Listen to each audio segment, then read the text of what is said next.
Roque, quando você fala assim, vamos fazer isso e tem a Europa como sujeito, dá a sensação de que o agente intencional é externo, eventualmente os Estados Unidos. Como você vê essa coisa? Você entende que o desenho da União Europeia e, em especial, o desenho da OTAN é um desenho pensado, arquitetado e implementado pelos americanos? Ou você entende como um desenho também inexoravelmente alemão, inglês, francês e assim por diante? Alemão, na verdade, no sentido da Alemanha ocidental, né? Você tinha um processo de reconstrução meio rápida, né? Com o Plano Marshall a partir do final da guerra, enfim, nesse sentido, tá? Do parlamento da região ocupada. Esse é um bom ponto. Não é só uma questão americana, não veio de fora, isso não foi imposto de fora.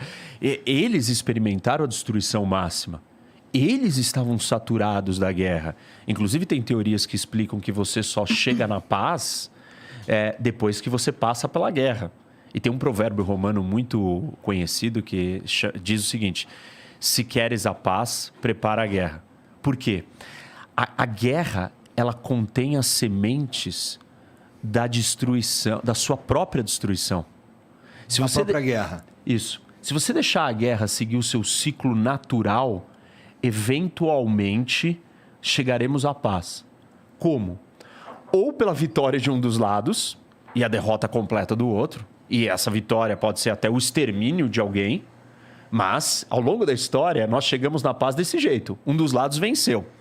Ou porque ambos os lados chegam na sua exaustão moral e de recursos.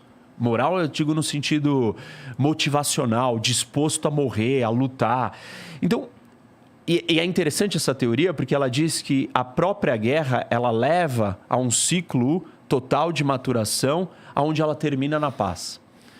Claro que muitas pessoas não gostam disso e acham essa ideia brutal. Por quê? Você vai deixar levar até a destruição máxima para chegar na paz? Nós não vamos interromper antes? Não parece brutal, burro, ignorante estar fazendo isso? E claro, e aí existe um outro campo de estudos que diz o seguinte: se queres a paz, prepara para a paz.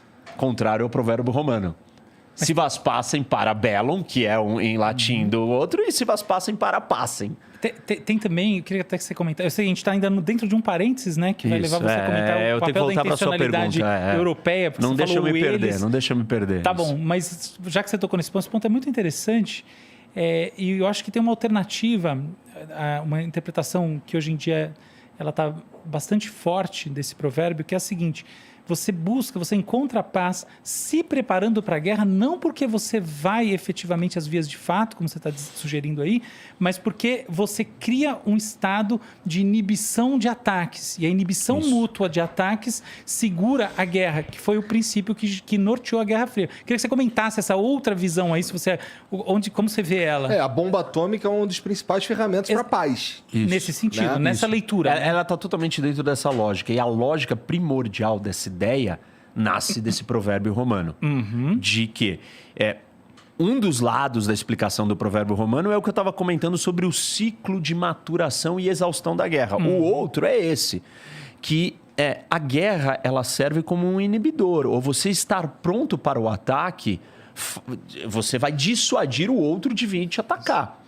Do mesmo jeito que se você estiver muito pacato e pacífico, você está convidando o outro a tirar vantagem. Por que você não pega o seu carro? Não entendem muito bem, né? Falam, poxa, você não tem que Mas elas não agem assim na sua vida pessoal, porque elas não param o carro na rua e deixam o carro totalmente aberto, com a chave no contato e vão embora. Ou seja, você está sendo massivamente pacífico. Otário. E aí você está pedindo para alguém tirar vantagem da sua posição. Então o que você faz? Você se prepara para o pior para evitar que o pior aconteça. Se preparar para a guerra é evitar que a guerra pode acontecer. Você escala a chance e o risco do outro lado. Então, se você está pensando em me atacar, eu vou fazer isso custar caro para você. Como? Eu estou preparado para te enfrentar. Agora, se eu estou aqui sentado, com a janela aberta, fui embora do carro, larguei a chave dentro, eu estou te convidando para você tirar vantagem. E assim, essas percepções, elas são muito importantes porque nós estamos dentro de um jogo estratégico. O que significa dizer que nós estamos... falando também de seres humanos, e seres humanos são os filha da puta, né? E não só por sacanagem, mas por sobrevivência. É um jogo estratégico onde as minhas ações influenciam as suas. E tudo que nós estamos disputando, seja território, seja comida, seja recursos, seja saída para o mar, seja valores, entra em choque com o dos outros. E entra em choque com a minha sobrevivência, com a minha existência. Então, eu tenho que estar preparado para defender aquilo que eu acredito, para defender a minha casa, a minha comida, os meus recursos, a minha saída para o mar. E isso assim não é sacanagem só. Não é que eu sou um louco obcecado. Eu tenho que me precaver. E aí, óbvio que o ápice dessa história que você tá trazendo, Álvaro, e que o Igor já jogou aí na mesa, que são as bombas atômicas. Mas eu acho que a gente pode falar disso depois, porque esse é um mundo assim... A gente tá chegando lá é engraçado, né? A gente tá descascando essa laranja. E antes até de a gente voltar a essa questão da intencionalidade da Europa em si, na sua própria formação, em relação àquele eles que sugerem um agente externo, que é os Estados Unidos, como você estava dizendo, que acho que é uma questão que eu queria muito que você comentasse. Tem um ponto que você trouxe também muito interessante, que é o seguinte, você fez um paralelo entre a situação geopolítica e a experiência do sujeito individual. Queria que você comentasse como você vê esse paralelo. Então, você falou assim, é como a pessoa que vai e deixa o carro aberto.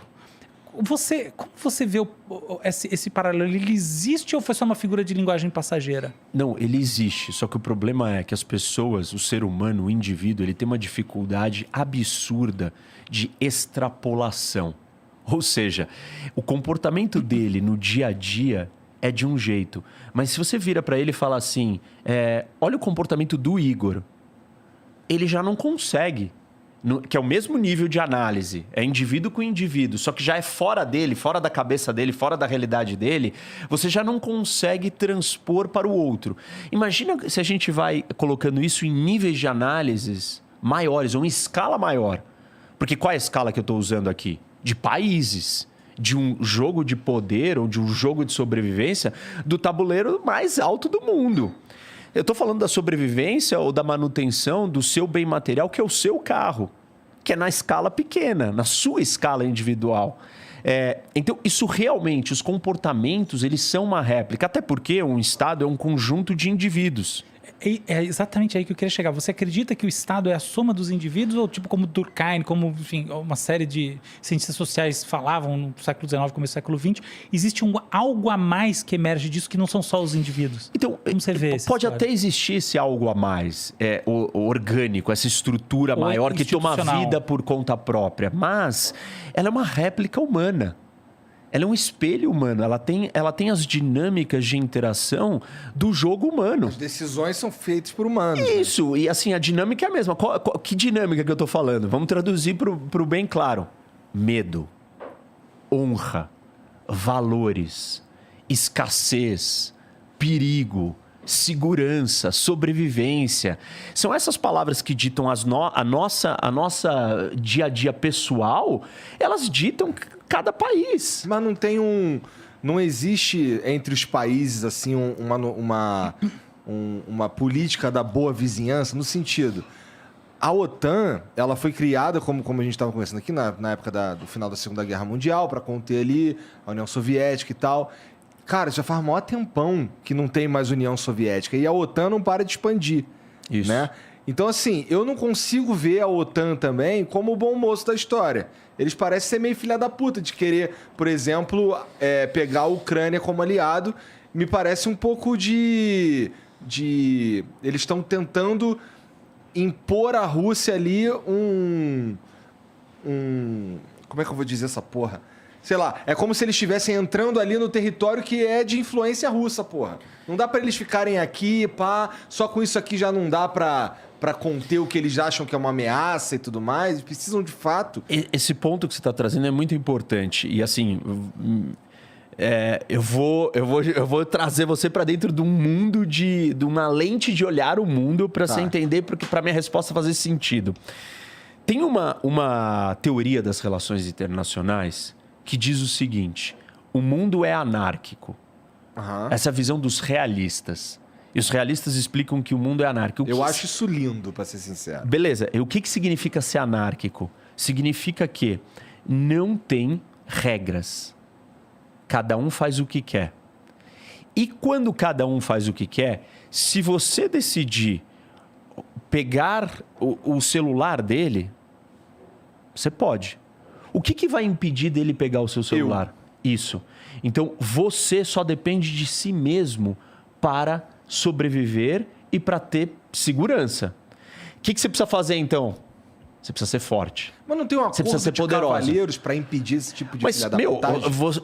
você confia em todo mundo? Ah, eu tenho que confiar no meu vizinho ali, né, pô? Ué, mas você vai confiar sempre no seu vizinho? Eu vou tentar, seria bom. Se todo mundo confiasse, a gente não tinha esses problemas. Isso, mas como é que você estabelece confiança com estranhos? 1. Como é que você estabelece confiança depois que a confiança foi traída? 2. Como é que você estabelece confiança com quem você não conversa?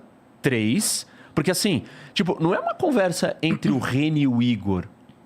É uma conversa entre todos os Igors e todos os Renes. É uma conversa coletiva de massa, de milhões de pessoas. Essa conversa, ela não existe. Ela não acontece na prática. Vai um representante meu falar com um representante seu. Só que aí ele vira e fala assim: Igor não é bem meu representante, eu não votei nele, eu não gosto dele, eu acho as ideias dele traíras, eu não confio nele. Então, você percebe como existem muitas camadas que separam para essa confiança que você se refere, que ela não é real. Ô, Reni, mas isso justamente não mostra que a lógica do indivíduo não é a lógica do país? Por exemplo, dentro de um país, eu tenho fundamentalmente a lei. E a lei vai dizer por que você... qual é o problema de você quebrar o carro de alguém? O problema é que você pode ser preso. Não, mas aqui o que ele está defendendo é a anarquia como princípio. Não, tudo bem. Não, eu sei, entendeu? Eu estou pegando um gancho na outra pergunta. Porque como você... Eu entendi perfeitamente, mas como você estava colocando que existe esse paralelo, assim, eu não acredito que esse paralelo ele é adequado, tá? Eu acho que, assim, existe, do ponto de vista institucional, diferenças básicas que vão, no final das contas, impedir que a gente faça um paralelismo claro e fazer da lógica do indivíduo uma lógica que é diferente dessa do país, porque no âmbito do indivíduo eu tenho, não só por uma questão psicológica, mas fundamentalmente o domínio da lei, que acontece dentro daquele país. Agora, quando um país entra em guerra com outro, as leis internas daquele país permanecem estáveis, na maior parte das vezes, enquanto as relações internacionais e o conflito que, no final das contas, desloca enfim, ou transgride os acordos e a esfera de relacionamento estabelecida antes desse conflito. Então, no final das contas, é possível acontecer uma guerra e uma invasão, uma agressão internacional sem que haja uma transgressão do ponto de vista da lei dentro desse país que fez a agressão. Isso, para mim, gera uma diferença entre as duas coisas. Nesse sentido, tem diferença, porque nós estamos falando de níveis de análise diferentes. Tem o nível internacional e o nível nacional. Para mim, nossa análise, eu acho que é um nível de existência diferente. Isso. O que é o nível internacional? Ele existe? O que é internacional, entendeu? Não existe nada internacional. Perfeito. O internacional, ele é um conjunto dos nacionais. Perfeito. É que nem a ONU. E eu falo muito disso. As pessoas pensam assim, a ONU, Organização das Nações Unidas.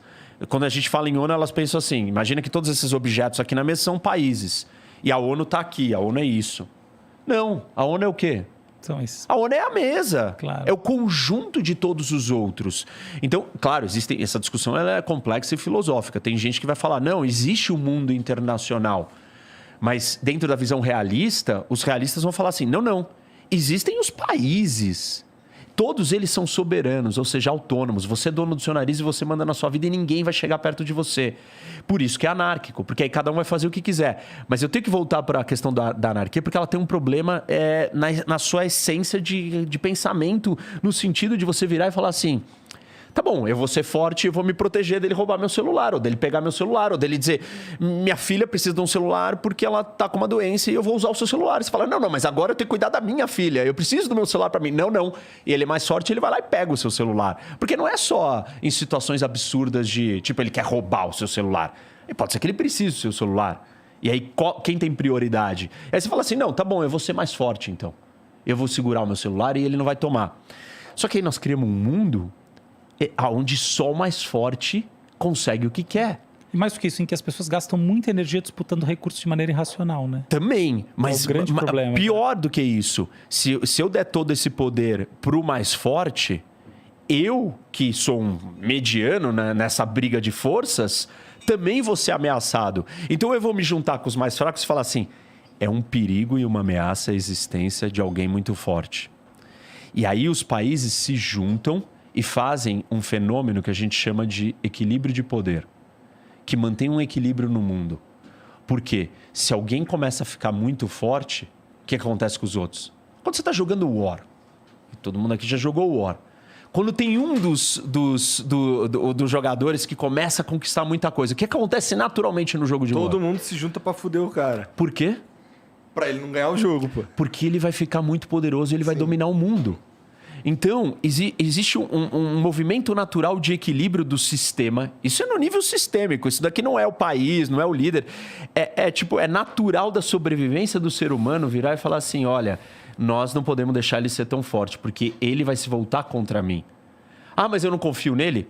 Não dá para você confiar em ninguém. Não é sua família, não é o seu irmão. Dentro do Brasil, você não confia em todos os brasileiros. Por quê? Eles são estranhos. Somos da mesma família, porém somos estranhos. Você conhece talvez, 20 mil brasileiros? 50 mil brasileiros? Você não conhece 100 mil brasileiros. Nós somos 210 milhões de brasileiros. Se você confiasse tanto assim nos brasileiros, e você achasse que a confiança é a base de uma sociedade anárquica, eu não sei por que você tem chave na sua casa. Eu não sei por que você tranca o seu carro. Só que não é isso que acontece. Porque assim, apesar de eu gostar dessa ideia aí, que ela me pareceu uma ideia de paz e tudo mais... Você não vai comprar ela. Eu tenho noção que ela é só uma utopia. Isso. Ela é uma utopia. E aí, então, voltando para a história aqui da anarquia, o que acontece? Os países precisam ser fortes. E aí você falou... E aí tudo isso era para te responder a pergunta, mas a Rússia não está cercada? Quando a Rússia olha e fala assim, eu preciso ser forte, porque eu não tenho ninguém para me ajudar, não tem polícia, não tem um 90 para eu ligar se invadirem a minha casa, não tem judiciário, não tem leis. O que eu faço? Eu tenho que me proteger sozinho com a minha força. Então a Rússia começa a se armar. Quando a Rússia começa a se armar, o que a Letônia pensa? Fudeu pra mim. A casa caiu. Por quê? Porque simplesmente esse cara tá ficando muito mais forte e com um estalar de dedos ele arranca o que ele quiser daqui de dentro, me domina, me conquista, me escraviza e faz o que ele quiser. Mas que loucura, por que ele vai te escravizar? Bom, desculpa, porque a história da humanidade é uma história de guerras e de destruição, e de escravização e de dominação um do outro, de muitas maneiras. Por, de novo, sacanagem, por projeto de poder e por diferença de ideia, por necessidade de sobrevivência. Eu tenho só essa água aqui, eu preciso, você não tem, eu vou ter que tirar de você. E assim são várias das histórias de guerras. Bom, o que a Letônia faz, então? Entra pra OTAN. A Letônia vira e fala assim, Estônia, Lituânia, olha o que ele está fazendo ali. Vamos se juntar e vamos começar a se armar. E vamos se preparar, porque lembra... Se queres a paz, prepara a guerra. Se vás passem, para bellum. Então, aí ele começa a fazer isso. Aí a Rússia olha para isso e fala o quê? Por que esses caras estão se armando? Eu não estou gostando disso daí. Eu estou me sentindo ameaçado. Aí ela começa a se armar. Aí, quando ela se arma ainda mais, os 3 bálticos falam assim, somos 3 pequenos. Vamos chamar a Polônia, a Alemanha, a França, a Noruega, todo mundo junto aqui, porque olha o tamanho da Rússia. E aí a Rússia olha e fala assim, vocês estão de brincadeira, vocês se juntaram todos contra mim? Cada um dos países agiu de forma racional, preocupado com a sua segurança, com a sua sobrevivência, só que a ação racional de cada um deles num ambiente de anarquia e de medo gera um dilema. O dilema da segurança. Que é o quê? Uma corrida armamentista, onde os 2 lados querem estar mais forte, e isso chega num ápice do ponto que alguém tem que dar o primeiro passo. Porque senão o outro vai estar muito mais forte, vai estar posicionado numa situação muito maior. E aí, então, para fazer o resumo e conectar com a sua pergunta, a Rússia está se sentindo cercada? Está. Tanto quanto a OTAN se sente ameaçada, tanto quanto os países da Europa se sentem ameaçados pela Rússia. É um dilema.